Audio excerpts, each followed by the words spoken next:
Everybody to our, I think it's monthly now, is it? We have monthly meetings here at IBM. Bi-monthly. Bi-monthly, okay. But welcome everybody, and welcome also to everybody online.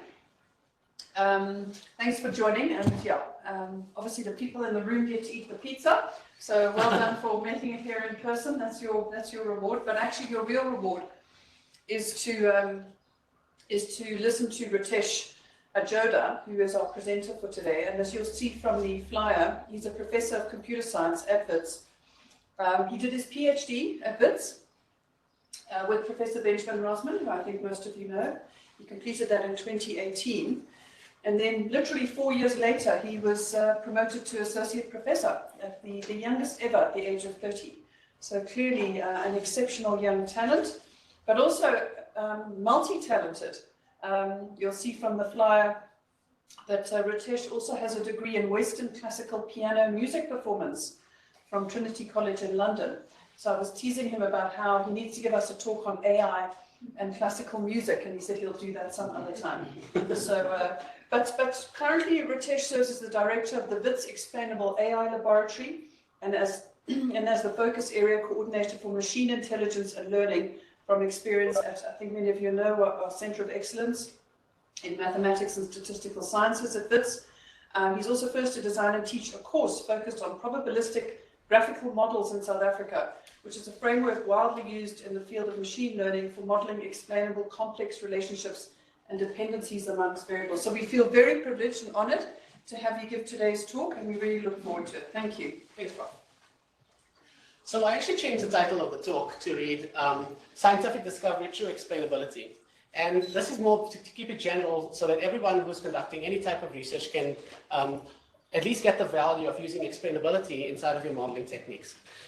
And the other kind of point I want to make in this presentation is that deep learning really can't solve all of our problems. And who has heard about deep learning here? Okay, some of you have. So the idea behind deep neural networks, and I'll actually show you a small slide on it, is that we have this really complicated model that basically models a nonlinear function. And it's able to fit the data really, really well so that we can make predictions. But because of its complexity, the idea is that we now have a model that's completely opaque, where we can't really understand how it makes the decisions that it does. So what I want to actually do in this talk is not only explain how you can use explainability inside of your own research, but I also want to point to how deep neural networks, some of the limitations of deep neural networks, and why you should care about using probabilities and statistics to do your machine learning too. Not only rely on deep neural networks, because you'll find that using models where you don't understand how it makes decisions, it has catastrophic consequences, and it is unethical. So I do want to just make that point that, when there are strong ethical considerations, we need to be very careful about what models we use. So I'm from the School of Computer Science, as Prof has indicated, and I'm also the director of the Explainable AI Lab. So I really care about explainability. I care about being able to explain to people how the machine actually makes decisions. Right, so as you already know, there's been lots of research in machine learning, and it's opened up a lot of cool research directions. So one really important one is drug discovery, having personalized medicine. We also have ChatGPT. All of you might know about ChatGPT already, and you might already be using it inside of your day-to-day tasks. But this is also, as you know, it's a brand of AI called natural language processing. It's a particular field where we deal with text and symbolic data to be able to train these AI models to make decisions. We also have computer vision, where research in machine learning now is focused on image data. So this is the pixels that you see on the screen, and you can do really cool stuff like object detection, face recognition, and image synthesis. Then we have optimization. There's lots of research in climate change using AI. And finally, some of you might know about the big buzz around algorithmic trading, also using things like large language models. So my point is really that there's really exciting research in machine learning. But I want to ask you a question. Do you think that we have all of the different principles? And when I say principles, I really mean fundamental concepts, theories, algorithms, methodologies, heuristics, and techniques? Do we have everything we need in order to construct AI systems that match or surpass human intelligence? Who feels that we have gotten to this point now? Who feels like we have everything we now need to be able to surpass or match human intelligence? Any comments about this? Or what do you feel these principles should be? Okay, so I don't really have an answer to that question, but I feel like we should have 4 things in order to be able to do this. And the first thing we need to have is perception. We need our machines to be able to perceive the world, to listen, to visualize, right? And then we need algorithms and mechanisms for learning. Once we have the representation of how data is to be organized in a machine, we need a way to learn those parameters. And that's where learning comes in, actually learning parameters for our model. Once we have the model, the representation, and the learned parameters, we should be able to conduct inference, to be able to ask probabilistic queries, such as, what is the probability that it's going to rain tomorrow? Can you tell me what decisions do I need to make tomorrow at this particular context? So you should be able to reason along the parameters of the machine, the parameters of the representation that you've constructed. So that's what I feel is really important. And then the final thing is actually acting in the world. The machine needs to make decisions. It needs to be able to say, okay, after doing all this thinking and the reasoning process, I now need to actually act. And now, okay, I am going to go for the talk because I'm going to meet a lot of really cool people there. Right, so it's a pity that there's a line here on the screen, but I hope you can see that equation. I just want to explain just briefly. I don't want to make anyone uncomfortable with math, right? but the best way to describe this is using math, so I'm going to do my best, even though you might not see something like this every day. So this is how deep neural networks actually work. This is how ChatGPT basically works. It's a simple nonlinear function. And here's an example of what a deep neural network looks like. So you have the inputs at the bottom, and the inputs go inside of this machine, and then we have these layers these are hidden layers or hidden units. And what happens is that there's parameters inside of this this structure, which is learned from data, and it tells us something about what the output should be. And that's basically it. So here's an equation that shows us exactly this process. We've got the sigmoid function is a bit cut out there, but basically what you can see here is that if we're going to try to calculate the probability that you have a particular disease, right? Let's say that you have cancer, then it is a product of the inputs of the model, all of the symptoms that you have, and something about the parameters, the way they were set. And that together gives you, part of the equation is missing, but there's a sigmoid function here, which basically just maps this input data to the output using a function. And so there is this notion, or there's just a simple equation that explains exactly what a neural network does. So how are these parameters actually learned? They learn to maximize the likelihood inside of the data for that particular disease. So we just use maximum likelihood. And sometimes maximizing the likelihood is extremely complex, so we need to use heuristic methods. And the most common one of these heuristic methods used is called stochastic gradient descent. So ultimately, what neural networks actually are is simply a nonlinear function plus some basic statistics, which is to maximize the likelihood, and some basic optimization, which is just to use these algorithms called stochastic gradient descent. And that's all neural networks are. This is all ChatGPT is. And all of the other cool things that you see in image processing, it all comes out of this very simple idea of using these very simple concepts in computer science.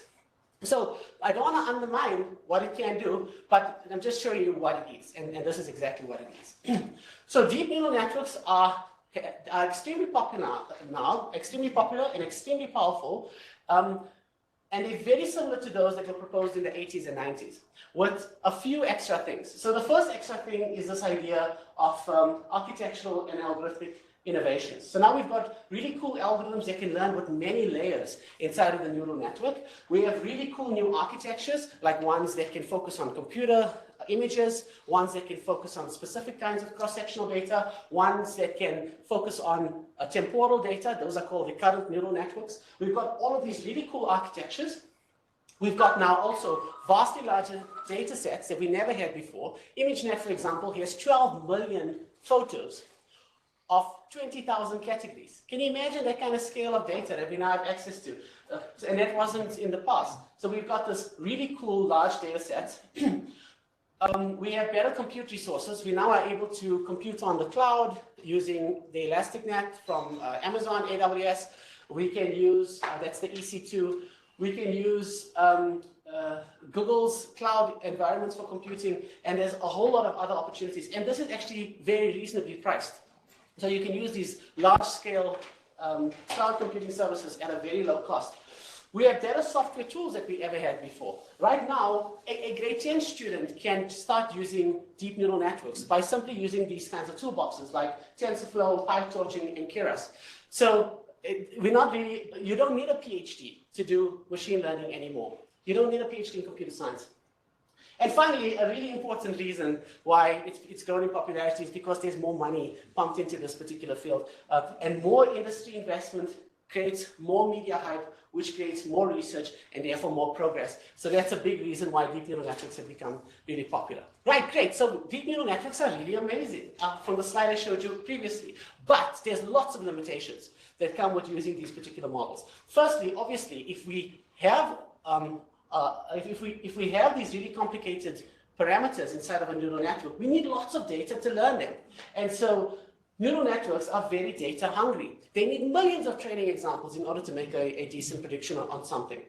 They are extremely expensive to compute and deploy. To learn those parameters, it costs quite a lot of computational power. They are really poor at representing uncertainty in order to make decisions. They are almost impossible to incorporate prior knowledge from an expert who knows nothing about the model itself. Incorporating symbolic representations as prior knowledge into the machine, into the neural network is really, really difficult. Something that really worries me is that they are also easily fooled by adversarial examples. If you just go back to this image, and suppose we train this model to detect cows in image data, just by perturbing a few of these pixels, a few of these parameters, this neural network, from getting 98% accuracy, now gets 28% accuracy, and it gives you confidently wrong answers. So that's really a problem. The other thing is that initializing the network and selecting the right activation functions and selecting the number of layers and selecting the type of parameters, these are all seen as a black art. Because of the complexity in the model construction, you need a lot of experience in order to make these decisions, and it's not very scientific on how you actually make these decisions, for the choice of architecture, the choice for learning procedure, and so on. And the last problem that I find to be quite problematic, and the reason why I founded this lab on explainability, is that because of their complexity, they are uninterpretable black boxes. You should just have to trust them. If you are in an operating room and you're a surgeon and you have to make a decision on which vein to cut or which artery to cut, and you ask the neural network, which one should I cut? It'll say, cut the blue one. And then the first question a good surgeon should ask is why? And if you ask the machine that, it'll tell you, a neural network, it'll tell you, I don't know, but I get it right 98% of the time. Would you make that decision? I wouldn't. So that's quite problematic. We need to know how it learns. We need to be able to understand that. So this lack of transparency makes it untrustworthy. Okay, just to give you another example, I'm also part of the reviewing committee for the AfriTech proposals. And one of the proposals was really crazy. They wanted to use ChatGPT to give advice to traumatized traumatized patients from the genocide. Do you know about the Rwandan genocide? Yeah, so imagine that. Imagine a large language model being able to give advice or therapy for people who have been in that situation. That sounds terrible, given that they are black boxes. Right, so now I want to make the case for why do we need probabilities, right? Because neural networks don't kind of use, they don't kind of use probabilities in a pure sense as we do in statistics. And I want to actually make a case for that. So probabilities give us a system that knows when it doesn't know, right? There's nothing more dangerous than a person who doesn't know they don't know. And probabilities can also give us complexity control and structure learning. They can keep the model as simple as possible so that it can make decisions and generalize better so that we don't actually overfit. And we can then learn very sparse models to be able to do the same task and generalize better. Using probabilities also give us a reason to provide rational decisions because it can show us the steps of how it makes the decision. And there's a very transparent flow from going from one step to the next. Probabilities also give us a way to incorporate prior knowledge. So if you, as a human, when you make a decision, you know what the other decisions are, and you kind of have a probability distribution over the different decisions that you'd like to make. I'm going to show you examples of that later on. You can actually take that understanding of your problem that you're trying to solve and encode it into the model's parameters if you are using probabilities. And finally, what's really important is that we don't always have big data as we do in ImageNet, where we have 12 million examples. What if I want to do machine learning just with a few people who are inside of this room with us and those online? I should still be able to do so. I shouldn't be limited to only being able to use these complex models and having to train them on large data sets. So we need models that can also work on small data sets because we don't only have large data sets.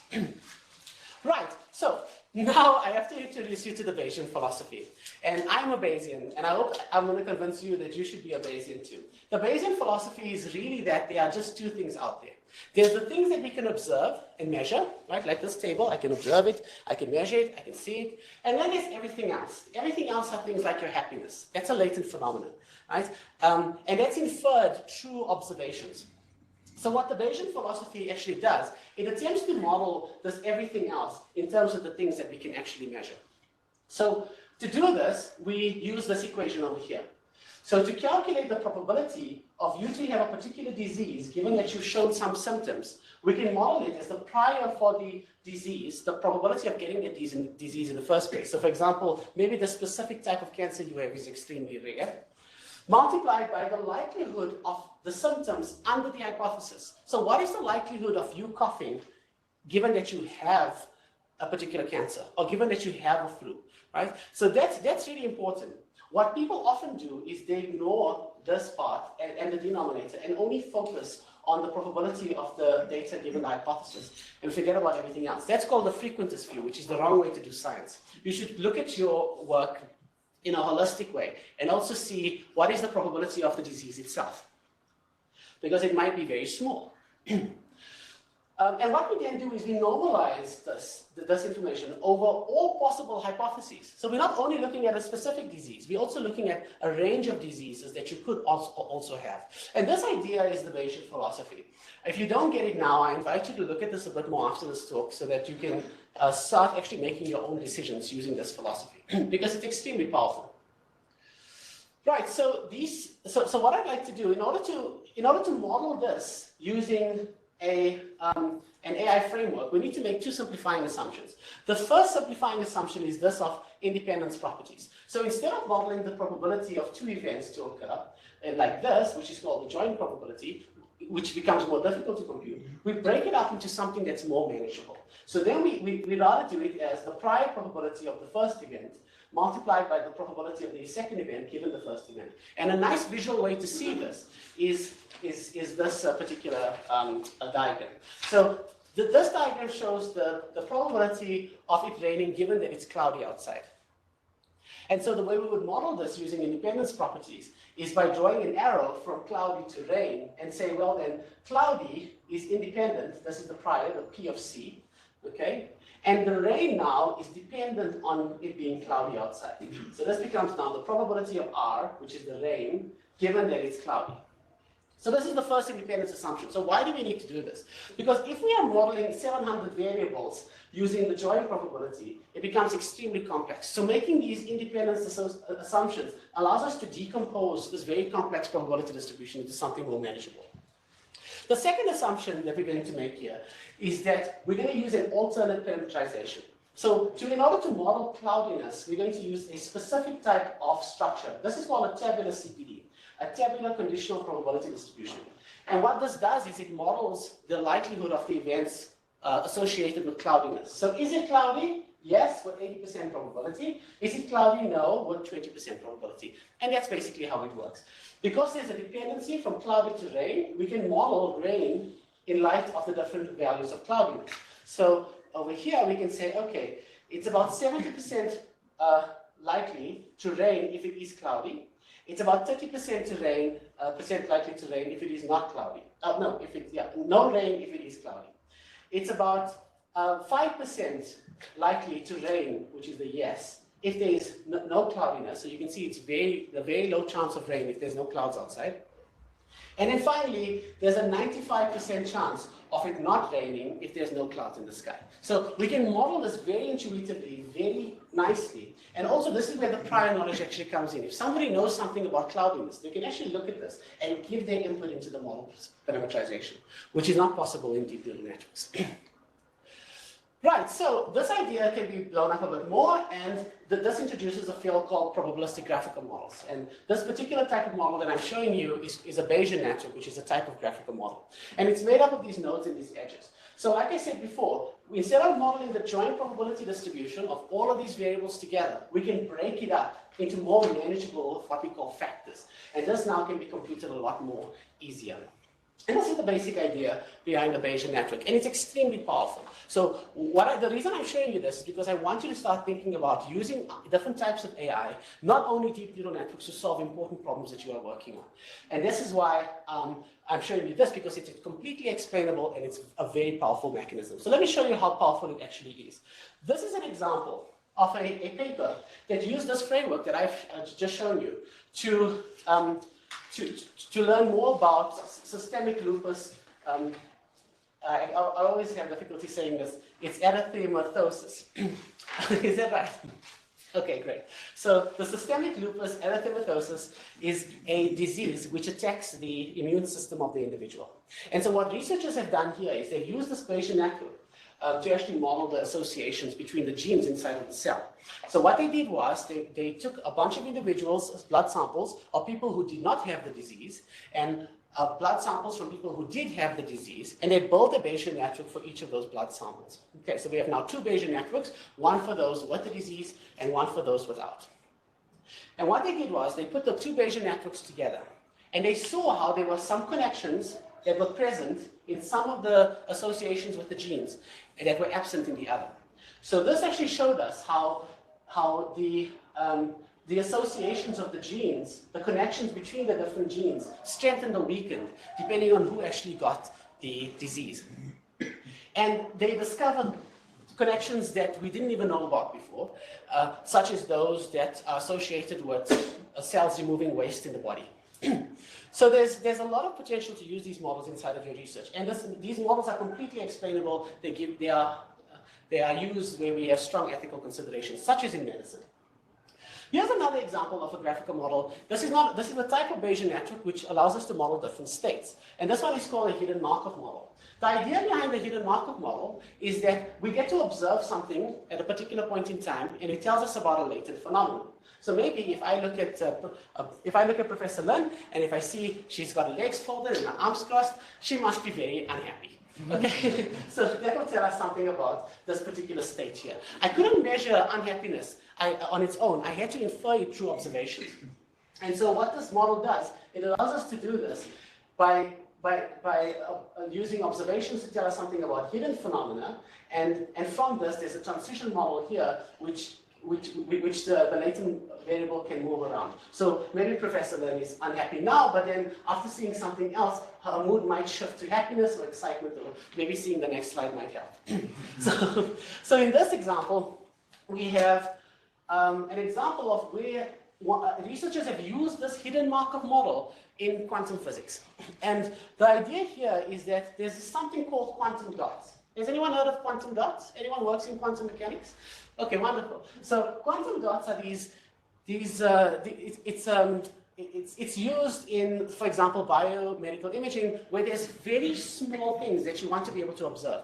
But because it's so small, you need specific types of ways in order to view it. And this light from these quantum dots help you do it. That's basically it. I'm not going to say more because there's people who know more than this than I do, right? So the idea here is that sometimes you want to be able to measure how long these quantum dots actually emit light. And so we have, here's an example of a quantum dot emitting light, and then it stops, and then it emits light again. So a normal way is just to draw lines in order to get the different thresholds. But because of noise that's introduced from external factors, these quantum dots, the light that we observe, sometimes becomes very perturbed and unrecognizable. And so what we want to do here is have a really sophisticated probabilistic graphical model, such as the one I showed you on the previous slide, in order to find out whether these quantum dots are emitting light or not. And this is a very successful paper It's a very successful and famous paper. So if you are interested in this, I do invite you to read it. You can get my slides after this talk. All of the papers are at the bottom. Right, so these are two cases where Bayesian networks are extremely successful. Here's another type of network, a graphical model, where there's no errors between the different variables. This one is called a Markov network, and it really wants to capture associations. So here we can say things like, if we have 4 students who are in a study group, and there's some associations between them based on how they study. So for example, Andile and Busi study together, Disha and Andile study together, Christopher and Disha study together, and Busi and Christopher study together. Disha and Busi do not study together, so they're not connected. If we have these kinds of associations, we can naturally model them using these explainable graphical models, and they can tell us something about these particular associations. So here's an example of how I use these particular models, which is Markov networks, in order to detect plagiarism inside of my classroom. So I teach a computer science class to the engineers, and I just was curious to know how have the students, based on the similarity of their code that they write, how it actually propagates through the classroom based on how they shade. And so here's an example of how you can use a Markov network to do it. And this Markov network, you can see how the plagiarism, the code similarity, actually is threaded through the course. And there's some long lines, some small cohorts of students, and others where it ripples throughout the class based on the similarity of the code that's written. Because the student will take another student's code, change it a little bit, and then give it to another student to start using it. Yes? It's a social network. Yeah, you could use Markov networks for social networks as well. I had another slide about detecting communities, but I took it out. I think this is cooler. I'm just thinking, yeah, I suppose you can now identify which groups of students are working together. Absolutely, absolutely. You say you write this and something is certain people. Yes, absolutely. Yeah. So I'm glad you're thinking of these things, because those are all possible research avenues where you can use explainable models to actually fuel your research. So after showing you, I showed you just 3 different modeling techniques, right? Explainable modeling techniques. There was the Bayesian network, there's the hidden Markov network, and then there's the normal Markov network. And so with those 3, you have now a good idea of the different ways you can use these networks for different problems. So there are different kinds of, what's the word? Properties of problems that all of us encounter. Sometimes the property of your problem can be repetitive, which means there's a template. Sometimes the property of your problem can be something to generate. Like, for example, in ChatGPT, it generates text, or you get models that generate images. Those are generative problems where you have to generate something. Then you have ones where there's associations which can go one way and the other way, which are undirected. Then you can have discriminative ones where you're trying to detect a particular disease, such as does this patient have cancer or not? Or does it have a flu or not? You're trying to discriminate between a particular disease. Then there's specific models, which are very detailed, as opposed to template models. And finally, there's directed, as opposed to undirected, where we know the association and how it flows in a causal way. So based on just knowing something about the properties of the problem that you're trying to explore, you can get a rough idea of what kind of modeling to use. So for example, in medical diagnostics, we know what the causal we know there are causal mechanisms just between our variables. We know that we have a very specific model without repetition, and we know that we want to discriminate a particular disease. So we can use, in medical diagnostics, these type of modeling frameworks would be very appropriate. For example, self-driving cars, we can use templates because there's lots of repetition, undirected because there's associations that can flow in different ways, and discriminative because a self-driving car needs to be able to discriminate between objects on the road using image processing. So here's another example. Here's another one. For fault diagnostics, we might decide to use these 4. For financial prediction, we can use directed, template, and specific. For music composition, we need to generate music. There's lots of repetition in interval structures, and it's undirected because intervals can go either way. And so on, and so on, and so on. There's lots of different ones. So depending on what problem you're working on, try to visualize that problem in relation to the different modeling techniques that I'm showing you. Everyone okay so far? Okay. Right, so these graphical models are extremely powerful. They can answer questions like, what is the probability that the sprinkler went on outside, given that I know that the grass is wet? Or what is the probability that the grass is wet anyways? What is the probability that a student is going to fail given that they have certain barriers like maybe not enough food every day? So there's all of these different questions that we can answer, and we can actually model it using a graphical model. And to do this, let's suppose that I'm trying to calculate the probability of the grass being wet in this graphical model. So we have the cloudiness outside, as before. That indicates whether the sprinkler will go on, because if it's cloudy, you're not going to put your sprinkler on. If it's not cloudy, you might just do it. And the cloudiness also determines whether there's going to be rain outside. So that could be rain or no rain, depending on how cloudy it is. But the sprinkler and the rain together tell you whether the grass will be wet, because just one of them has to go on in order for the grass to be wet. So we can build a graphical model that explains the behavior between the cloud, the sprinkler, the rain, and the grass being wet using a graphical model. So let's suppose now we want to calculate the probability of the grass being wet. It turns out that you can do this really easily. All you would have to do is take the factors, all of these factors, from the different variables, multiply them together, and then just sum out the nuisance variables. And this is really shown, so I showed this in this slide, where if you multiply all of these factors together, this one times this one times this one times this one, you get a new factor with the scope of all of these. So in other words, you get a table with all of the possibilities of these four factors. Then you sum up the nuisance variables, the ones that you don't care about. We care about whether the grass is wet, so we're going to keep W, but the rest of them can go. So once you sum them out, then you're left with only the factor you care about. So let's see this visually. If I multiply all of them together, I get a new table with all of the probabilities associated with every type of event that is possible. So, for example, here, this is when it's not cloudy, the sprinkler did not go on, it did not rain, and the grass is not wet. And that occurs with probability 20%.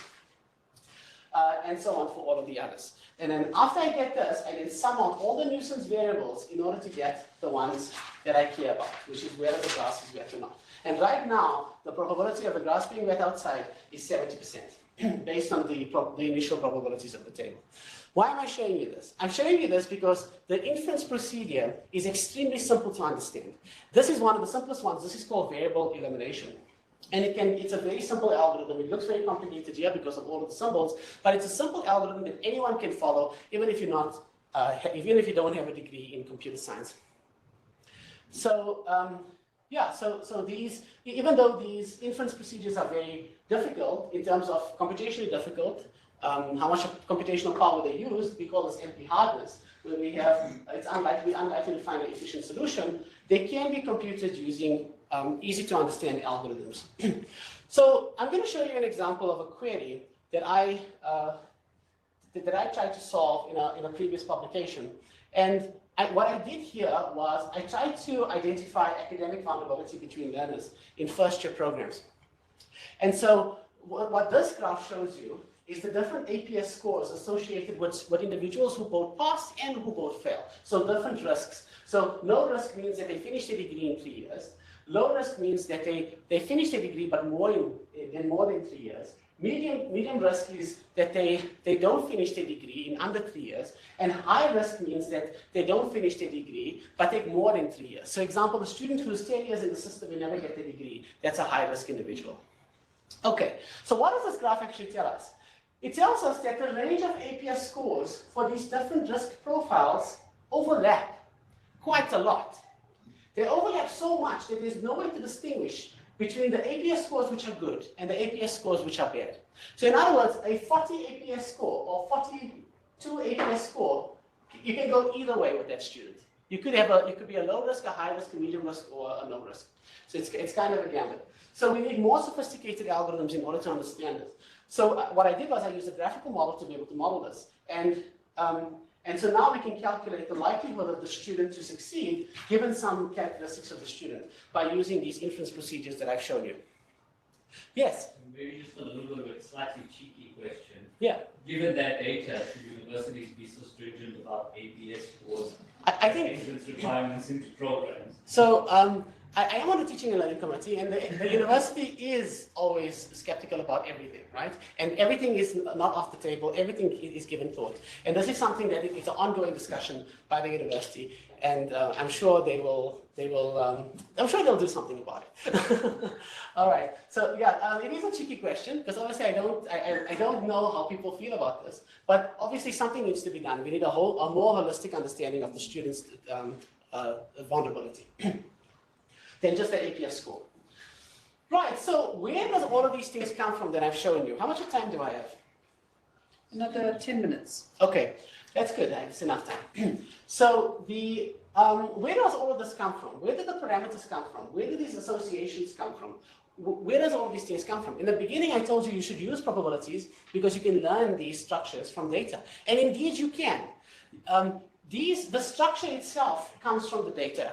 These associations are discovered through these algorithms. The parameters are discovered through algorithms from the data directly. So there's very little that the human can input. If the human knows a lot about the problem, then sure, they can input some associations, which makes it really great to incorporate prior knowledge. But we want to learn from data because that's an unbiased way of doing it. Assuming that the data is still okay, right? I mean, there is always problems with data too. So there's 4 learning problems that we actually have in machine learning. One, where we have completely observable data with a completely observable model, where we have completely observable data with a missing model that we need to learn, so we don't know how the model actually looks. We then have missing data. Maybe there's some characteristics of the data that's missing, and it could happen because it's missing at random, or maybe the person who collected it didn't like what they were seeing, so they left things out. Maybe there was some hidden phenomena that was not explicitly in the data itself. Those are called confounding variables. And there's a lot of reasons why data could be missing. And then suppose we have an observable model. And then the final, most difficult learning problem is when we have missing data with a missing model. This is the most difficult because here the data itself limits you to what you can build. And so that's what makes it a very difficult problem. So there is a lot of algorithms to learn these parameters, and I won't talk about them here, but this is an example of an algorithm called maximum likelihood estimation. And it's the simplest type of way of learning associations between variables from data. And I had a nice example, but I won't be able to explain it in 10 minutes. So what I really want to show you is an example of how you can learn a model, because that's something that you might not be so familiar with. So models can be learned in a Bayesian way.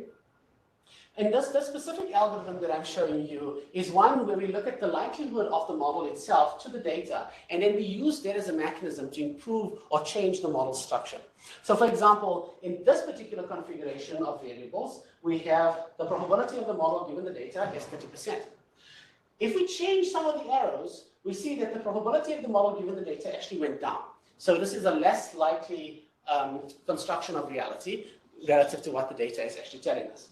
And then finally, in this example, all we do is we change this arrow from here to here, and it turns out that we get an even smaller likelihood of the model to the data. And we can use this as a mechanism to select which model is the best model for the data that we actually encounter. So we use this as a mechanism, and from here, we then say, okay, great, so what kind of changes can I make now that will give us a higher likelihood to the data?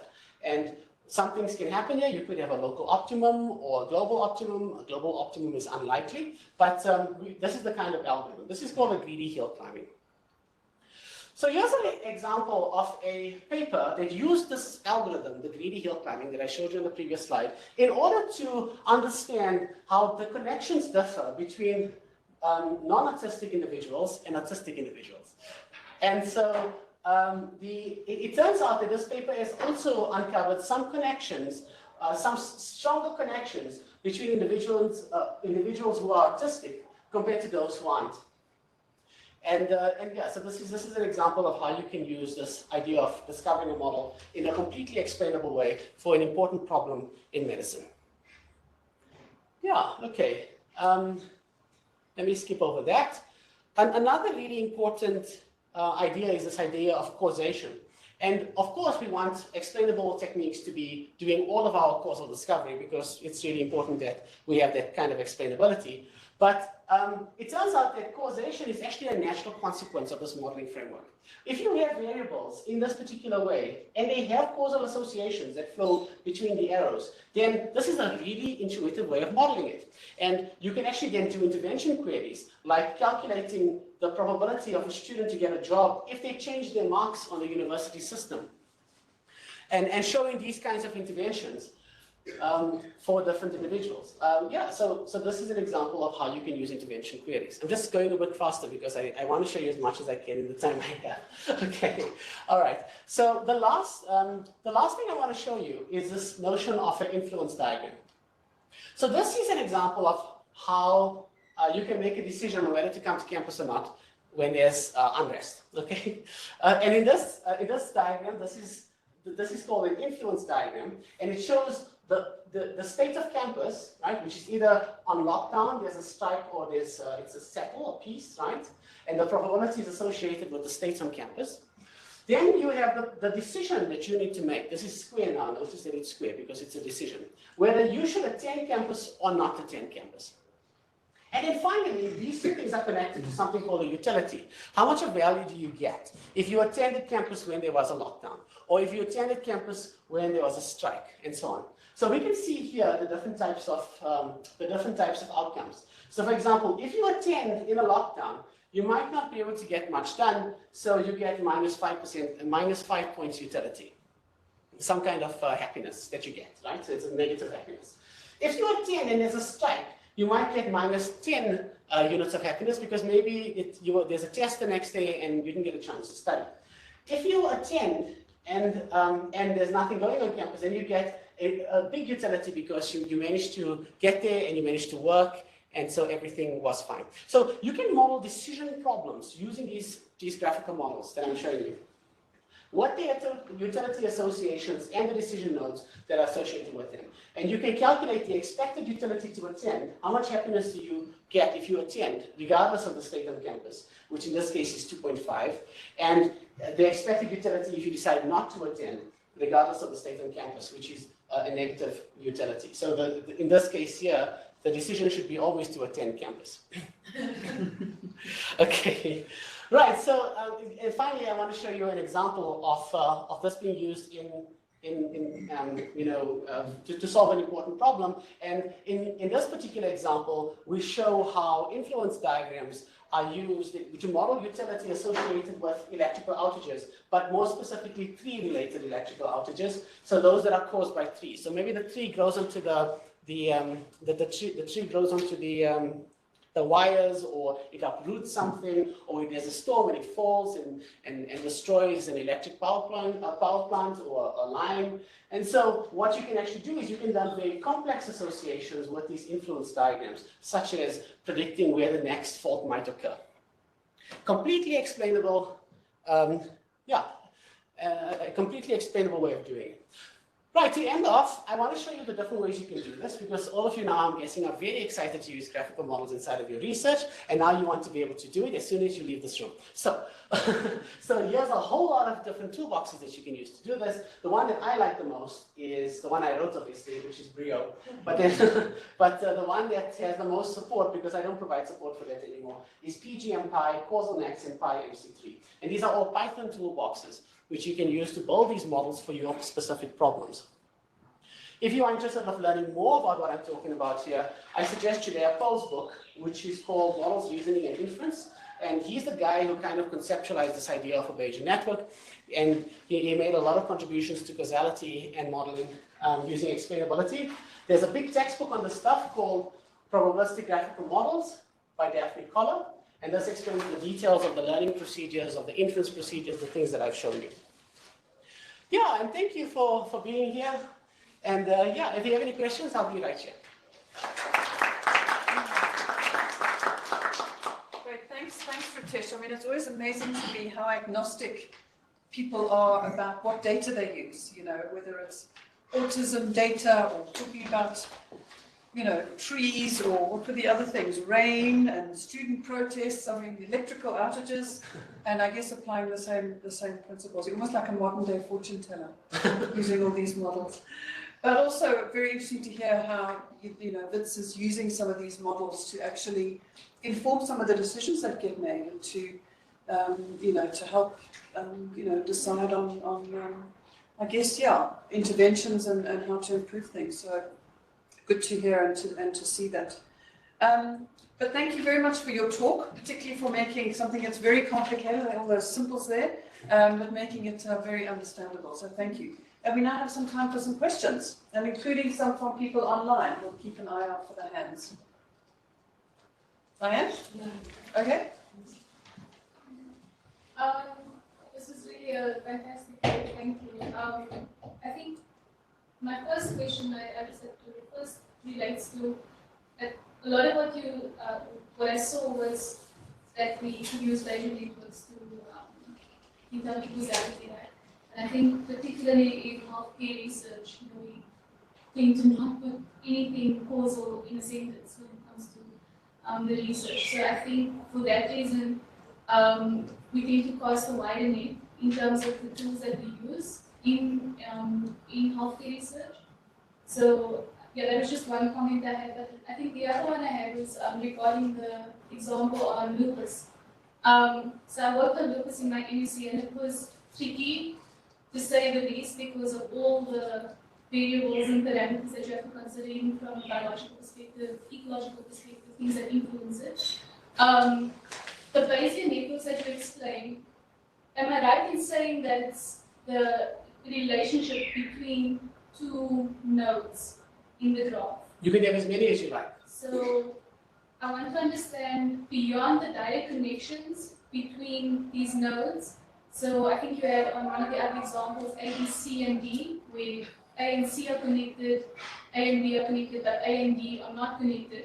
Is there an inference that just by virtue of B and C being connected to A, that A and D are somehow by a second pass connected? Absolutely. So Can I just ask, won't you just introduce yourself so that everybody knows who you are?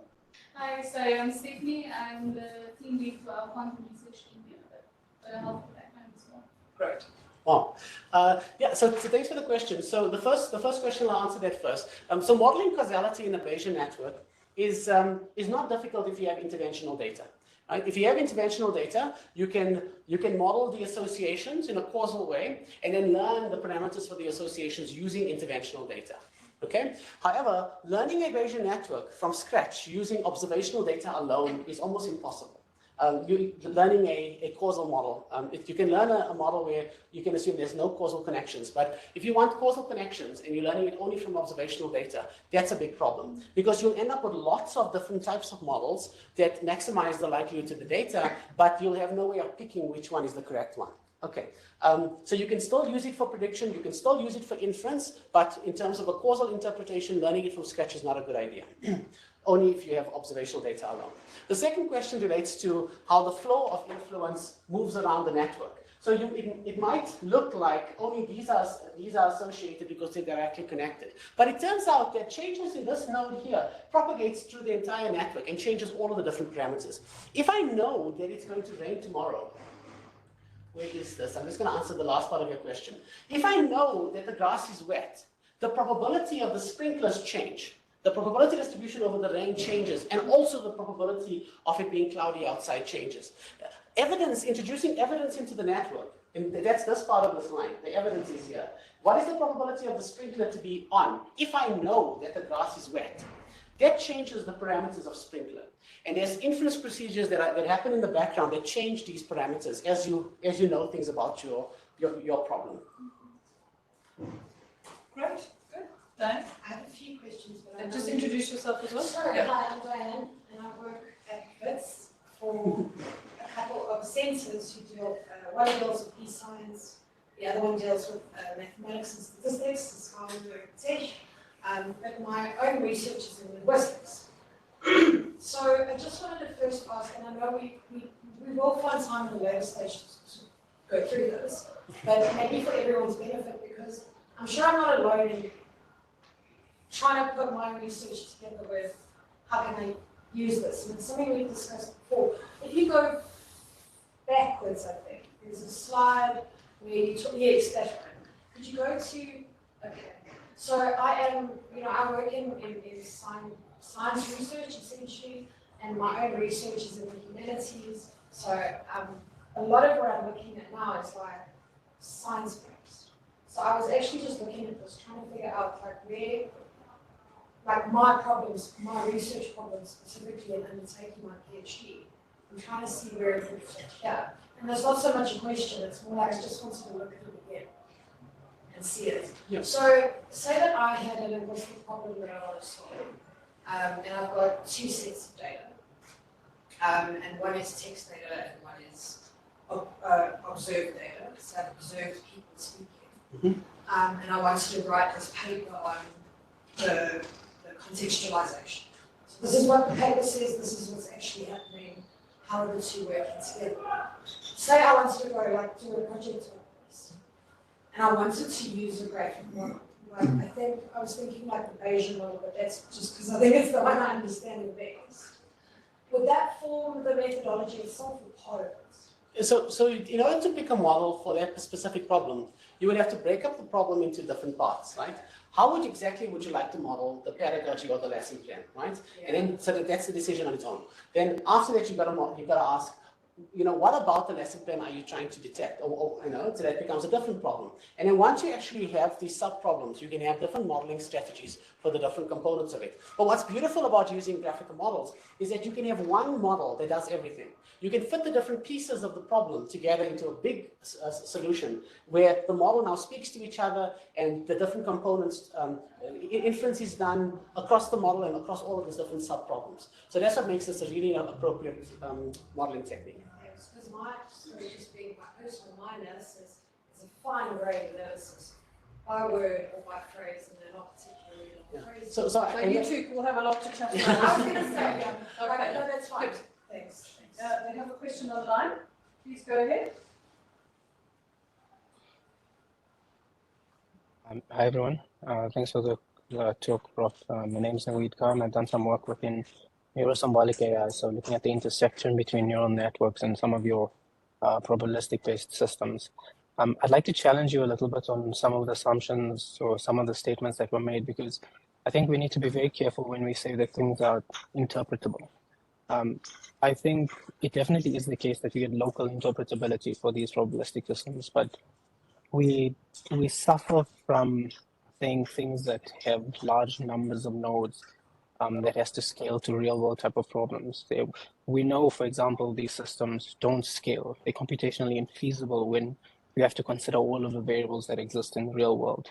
And at the same time, it cannot model how the real world works. We have to bake in all of these assumptions about how the model looks, and typically in our scenarios, we don't know what the right data is and we don't know what the model is.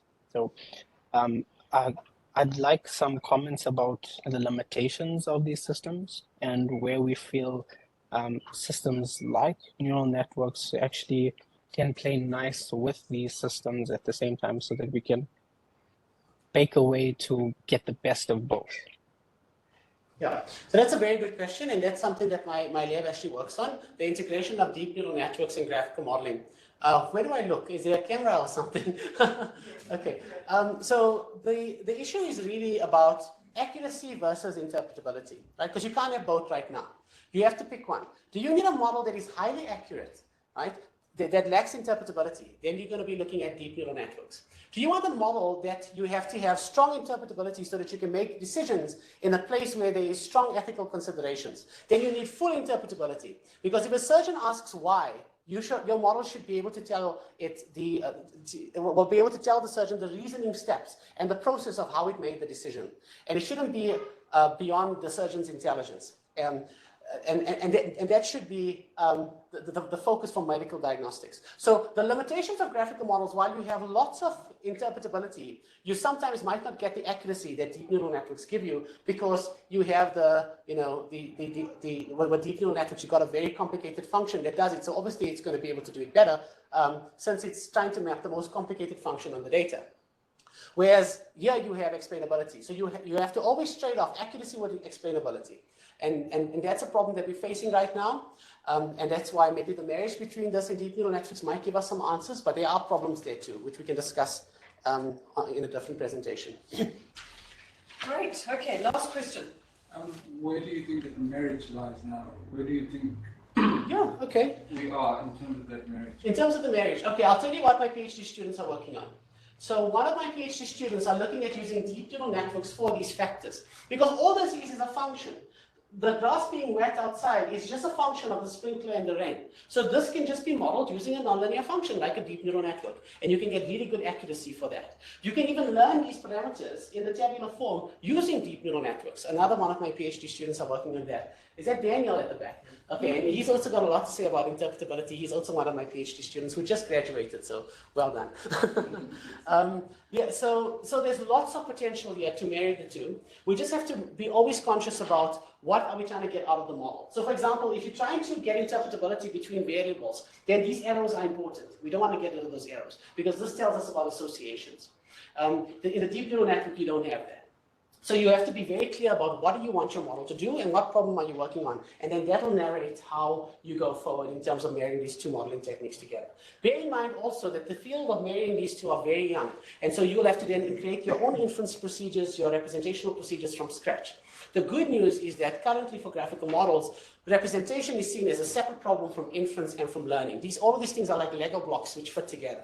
So that's a big benefit because it doesn't mean that you need to have learning mechanisms that feed into the inference mechanisms. These things can be learned separately and then put together. So there is hope to marry them, and I think that's what research is trying to do now. Great. Well, thank you very much for a fascinating talk, and I can see that you're a very inspiring and superb supervisor as well. So, Thank you. So thank you very much, and thanks everybody for attending. And I think there's still pizza left, so please help yourselves. Thanks a lot. And thanks to everyone for that. Right, well done. Perfect timing too. Thank you very much. Thanks for